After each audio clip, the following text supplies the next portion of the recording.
শীতের আমেজ উইকেন্ড কাটাতে অফবিট ডেস্টিনেশন হিসেবে স্বাগত জানাতে প্রস্তুত হাওড়ার বাগনানে ওরফুলি গ্রাম পঞ্চায়েতের তৈরি ওরফুলি উদ্যান। জানা গিয়েছে যেটুকুনি কাজ বাকি রয়েছে তা আর কয়েকদিনের মধ্যে শেষ হয়ে যাবে। উল্লেখযোগ্য, একটি গ্রাম পঞ্চায়েতের উদ্যোগে এই ধরনের উদ্যান তথা রিসর্ট হাওড়ায় প্রথম।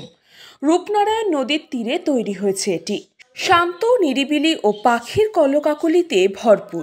এখানে আপনাকে স্বাগত জানাতে তৈরি হচ্ছে সহজ সরল মানুষ, যাদের জীবিকা বলতে ফুলের চাষ। এখানে রয়েছে শিশু উদ্যান, হরেক রকমের ফুলের গাছ, দেউলি স্টেশন থেকে টোটোয় চেপে 10 মিনিটের পথ। একদম গ্রামীণ পরিবেশে এই উদ্যান চাইলে নাইট স্টেও করতে পারেন আপনি।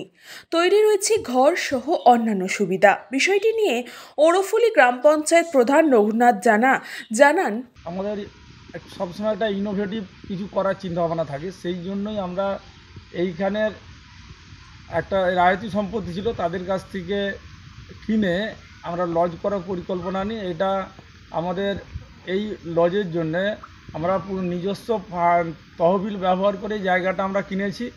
কেনার পর নিজস্ব তহবিল, 15 ফিনান্স, এমজি এনার্জির আগে দিয়ে কিছু সমস্ত ফান্ডকে আমরা কাজে লাগিয়ে এই লজটা আমরা তৈরি করেছি, যাতে করে বাইরের মানুষও এখানে এসে তাদের আর অবসর সময় এখানে একদিন দুদিন কাটিয়ে যেতে পারে। যেমন সরকার এখন ঠিক করেছে যে হোমস্টে করা, সেই মতোই আমরা আমাদের ওরফুলি জিপির তত্ত্বাবধানে আমরা এই লজটা তৈরি করেছি, যাতে করে মানুষ এখানে আসে এবং সেই বাচ্চাদের বিনোদনের জন্যে আমরা স্লিপার, দোলনা, কিছু খেলার এই লজের সঙ্গে সঙ্গে আমরা কিছুটা পার্ক করা আছে, সেই পার্কে যাতে ছোট ছোট ছেলেমেয়েরা আনন্দ উপভোগ করতে পারে সেই মতো আমাদের করা আছে।